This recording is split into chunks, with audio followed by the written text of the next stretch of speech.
Hello guys, तो फिर से आप सभी का एक नए वीडियो में स्वागत है। मैं हूं डॉक्टर किशन और आज हम इस वीडियो में बात करने वाले हैं डेंगू बुखार के बारे में। तो इस वीडियो में हम जानेंगे कि डेंगू बुखार कैसे होता है, कैसे फैलता है और इसमें क्या क्या लक्षण दिखाई देते हैं, इसका डायग्नोसिस कैसे किया जाता है और इसमें क्या ट्रीटमेंट दी जाते हैं। ये सारी बातें हम इस वीडियो में जानेंगे, तो वीडियो को लास्ट तक देखिए। और दोस्तों, आप हमारे इस चैनल पर नए हो तो प्लीज़ जल्दी से जाके पहले सब्सक्राइब कर दीजिए। तो ज़्यादा देर नहीं करेंगे, चलते हैं वीडियो की ओर।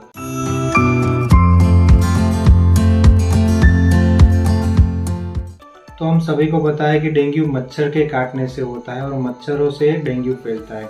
और डेंगू एक वायरस से होने वाला डिजीज है, डेंगू वायरस से ये होता है और ये एडिस इजिप्टी नाम के मच्छर से ये फैलता है। जब ये एडिस इजिप्टी मच्छर हमें काटता है तो उसकी सलाइवा में ये डेंगू वायरस रहता है और वो हमारे खून में जाकर मिल जाता है। ज़्यादातर केसेस में जब हमें मच्छर काटता है तो तुरंत हमें सिम्टम्स दिखाई नहीं देते, तुरंत हमें डेंगू बुखार नहीं हो जाता। वो थोड़ा टाइम लेता है, 3 से लेकर 7 दिन तक या 14 दिन तक उतना टाइम लेता है। उतने दिन के बाद ही हमें इसके सिम्टम्स दिखाई देते हैं। तो अब हम बात करते हैं कि इसमें क्या क्या सिम्टम्स दिखाई देते हैं। तो जनरली डेंगू बुखार के 3 फेज होते हैं, जिसमें सबसे पहला फेज होता है वो फेब्राइल फेज, दूसरा होता है क्रिटिकल फेज, तीसरा होता है रिकवरी फेज। तो उसके अकॉर्डिंग हम सिम्टम्स को डिस्कस करेंगे। जो फेब्राइल फेज होता है उसमें बहुत ज़्यादा शुरुआती दिनों में जो बहुत ज़्यादा हाई ग्रेड फीवर होता है, जो 104 डिग्री से भी ज़्यादा हो सकता है। साथ ही में बहुत ज़्यादा तेज सिरदर्द होता है, बहुत ज़्यादा मस्कुलर पेन होता है, बोन पेन, जॉइंट पेन होता है, हमारे मांसपेशियों में, हड्डियों में भी दर्द होने लगता है। उसके साथ में बहुत ज़्यादा वीकनेस आपको लग सकती है और नोजिया, वोमिटिंग यानी कि जी मचलाना या उल्टी जैसा होना, ये सारी चीज़ें भी आपको हो सकती है। और तो और इसमें जो हमारी आँखों के पीछे की साइड भी बहुत ज़्यादा दर्द होता है और इसमें प्लेटलेट काउंट्स बहुत ज़्यादा कम हो जाते हैं। प्लेटलेट का काम होता है हमारे खून को जमाना, और इसमें प्लेटलेट काउंट कम हो जाते हैं तो उसकी वजह से हमारे स्किन के ऊपर रेसेस बन सकते हैं, लाल लाल छोटे छोटे दाने जैसे निशान भी बन सकते हैं। कुछ केसेस में इसमें डायरिया भी हो सकता है और उसकी वजह से डिहाइड्रेशन यानी कि हमारे शरीर में पानी की कमी भी हो जाती है। और तो और डेंगू बुखार में प्लेटलेट काउंट कम हो जाने की वजह से खून है वो बहुत ज़्यादा पतला हो जाता है, वो बहुत जल्दी जमता नहीं है। कहीं पर हमें चोट लग जाती है तो घाव पे वहाँ पर खून ब्लीडिंग बंद ही नहीं होगा, वो बहता ही जाएगा। और इसमें अगर प्लेटलेट बहुत ज़्यादा कम हो गए तो उसमें हमारे मसूड़ों में से, हमारे नाक में से भी खून आ सकता है। तो ये फेब्राइल फेज के सिम्टम्स थे, जो कि शुरुआती 3-4 दिन के अंदर ये सिम्टम्स दिखाई देते हैं। डेंगू के मरीजों में 90 to 95% डेंगू के केस में ये फेब्राइल फेज के सिम्टम्स दिखाई देते हैं। उतना ज़्यादा सीवियर सिम्टम्स दिखाई नहीं देते, वो 3 दिन या 7 दिन, 1 हफ्ता तक रहते हैं और बाद में वो अपने आप ही ठीक हो जाते हैं, अपने आप ही चले जाते हैं। लेकिन बचे कुछ 5-10% पेशेंट ऐसे भी होते हैं जो कि क्रिटिकल फेज में आते हैं। उनको बहुत ज़्यादा सीवियर सिम्टम्स, क्रिटिकल सिम्टम्स दिखाई देते हैं, उनको एडमिट करना पड़ सकता है, हॉस्पिटलाइज करना पड़ सकता है, आईसीयू में भी भर्ती करना पड़ सकता है। तो दूसरा इसका फेज होता है क्रिटिकल फेज। तो अगर कोई पेशेंट क्रिटिकल फेज में है तो उनको सडन हाइपोटेंशन हो सकता है, यानी कि उनका ब्लड प्रेशर है वो बहुत ज़्यादा सडनली कम हो जाएगा, बहुत ज़्यादा डिहाइड्रेशन की वजह से। और तो और उनके प्लेटलेट काउंट बहुत ही ज़्यादा कम हो गए होंगे। तो प्लेटलेट काउंट कम हो जाने की वजह से सारी जगहों पर से ब्लीडिंग चालू हो जाएगा, मसूड़ों में से, उल्टी में, हमारे स्टूल में भी ब्लीडिंग आने लगेगा। यहाँ तक कि हम खांसते हो तो कफ में भी ब्लीडिंग आने लगेगा, नाक में से ब्लीडिंग आने लगेगा और हमारे स्किन के ऊपर भी अंदर की जो छोटी छोटी कैपिलरीज होती है वो भी ब्रेक होने लगती है और उसकी वजह से वहाँ से भी ब्लीडिंग आने लगता है। और इसी वजह से हमारे स्किन के ऊपर छोटे छोटे दाने, लाल लाल निशान बन जाता है या ब्रूइश टाइप निशान बन जाते हैं, क्योंकि वहाँ पर जो खून होता है वो बहने लगता है स्किन के नीचे की साइड में, इसी वजह से।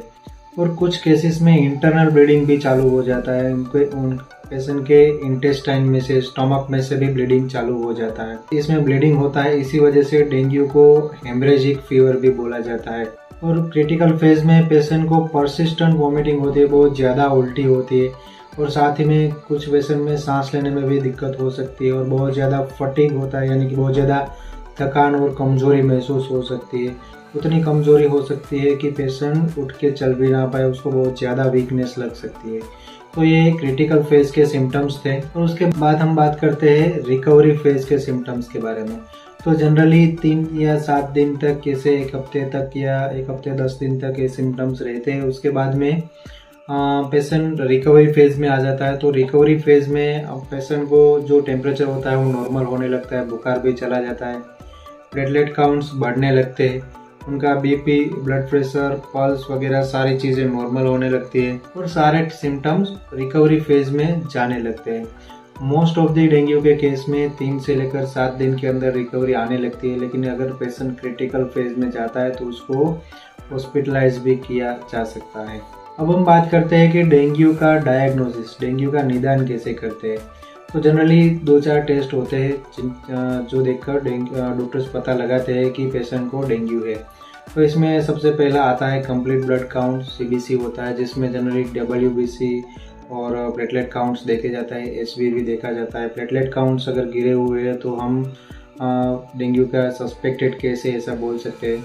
और हर एक केस में, डेंगू के केस में ऐसा नहीं होता कि प्लेटलेट काउंट कम ही हो जाता है। कुछ केसेस में प्लेटलेट काउंट नॉर्मल भी हो जाते हैं, लेकिन कुछ डेंगू के केसेस में प्लेटलेट काउंट नॉर्मल भी होते हैं, लेकिन ज़्यादातर केसेस में प्लेटलेट काउंट कम हो जाते हैं, गिरते हैं, और डब्ल्यूबीसी काउंट भी कुछ केसेस में गिरते हैं। और डेंगू NS1, डेंगू IgG और डेंगू IgM, ये कुछ टेस्ट होते हैं जो कि डॉक्टर्स करवाते हैं और उससे पता लगाते हैं कि आपको डेंगू हुआ है। अब हम बात करते हैं कि डेंगू में क्या ट्रीटमेंट दी जाती है और आपको क्या क्या सावधानियां रखनी है। तो जनरली डेंगू में कोई खास ट्रीटमेंट नहीं होता है। ज़्यादातर केसेस में सिम्टोमेटिक ट्रीटमेंट ही दिया जाता है। अगर आपको बुखार और बदन दर्द, मांसपेशियों में दर्द होता हो तो उसके लिए पैरासीटामोल दिया जाएगा। पैरासीटामोल 500 मिलीग्राम या तो फिर 650 मिलीग्राम, जो कि सुबह शाम या दिन में 3 बार, या फिर जब आपको बुखार आए तब आप ले सकते हो, या फिर हर 6 घंटे में भी आप ये रिपीट कर सकते हो। एक बात है कि डेंगू में आपको कभी भी कोई भी और पेन किलर या फिर नॉन स्टेरॉयडल एंटी इन्फ्लामेटरी जो NSAID ड्रग्स होती है वो नहीं दी जाएगी, क्योंकि इसमें आइबुप्रोफेन, डेक्लोफेनाक, एसिक्लोफेनाक, निमेसुलाइड, ये सारी NSAID दवाइयाँ अगर देंगे तो उसकी वजह से प्लेटलेट काउंट और ज़्यादा गिर सकते हैं। तो उसके डर्स की वजह से इसमें जो और NSAID और पेन किलर दवाइयाँ होती है वो कभी भी नहीं लेनी चाहिए और कभी भी प्रिस्क्राइब नहीं की जाती। इसमें सिंपली प्लेन पैरासीटामोल टेबलेट ही दिया जाएगा फीवर के लिए और हमारे बॉडी पेन के लिए।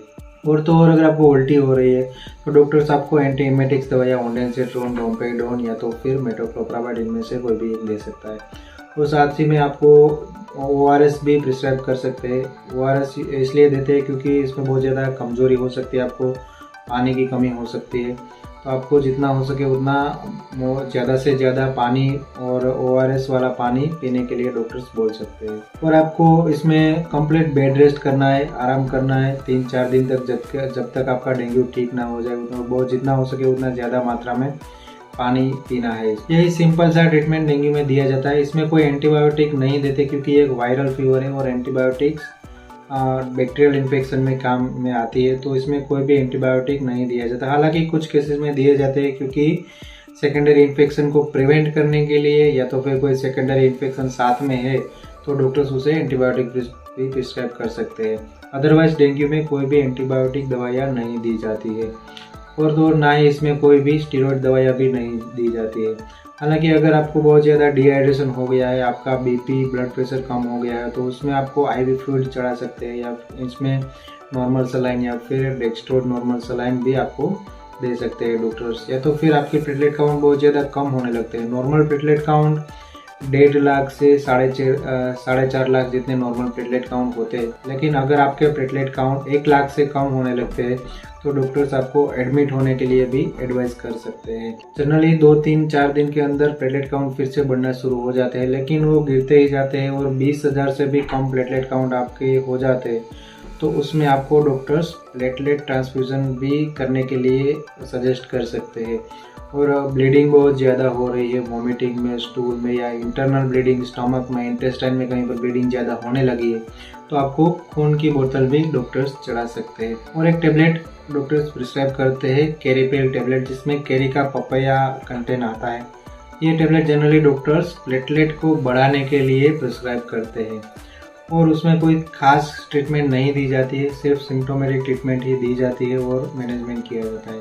क्रिटिकल फेज में आपको आईसीयू में भी एडमिट कर सकते हैं, ब्लड ट्रांसफ्यूजन, प्लेटलेट ट्रांसफ्यूजन भी कर सकते हैं, और कुछ और दिक्कतें हैं तो उसके साथ में वो ट्रीटमेंट आपको दे सकते हैं। और इसमें आपको क्या क्या सावधानियां रखनी है उसके बारे में बात करें तो आपको इसमें, अगर आपको डेंगू हुआ है तो आपको कंप्लीट बेड रेस्ट करना है। डॉक्टर्स ने जो दवाई दी है वो आपको सही समय पर लेनी है, और साथ ही में आपको जितना हो सके उतनी मात्रा में पानी, जितना हो सके उतना ज़्यादा पीना है। ओआरएस वाला पानी ज़्यादा पीना है। साथ ही में आप नींबू पानी, संतरे का जूस या तो फिर नारियल पानी, कोई भी लिक्विड आप ज़्यादा आपको लेना होगा, जिससे कि आपके बॉडी में डिहाइड्रेशन ना हो और आपको बहुत ज़्यादा कमजोरी और थकान महसूस ना हो। और तो और आपको मच्छरों से बचना है, क्योंकि मच्छर के काटने से ही डेंगू होता है। आपको ध्यान रखना है कि अगर आपको डेंगू हुआ है, आपके घर में या आसपास पड़ोस में कहीं पर मच्छर है तो आपको अपना एरिया क्लीन करवाना है, अपना घर अच्छे से क्लीन रखना है। मच्छरों के भगाने के तरीके आजमाने हैं सारे, और कहीं पर पानी भरा हुआ है तो उसको भी आपको वहाँ से क्लीन या साफ करना है, जिससे कि बहुत ज़्यादा मच्छर ना बढ़े और डेंगू, मलेरिया जैसे मच्छर से होने वाले डिजीज़ आपको ना हो।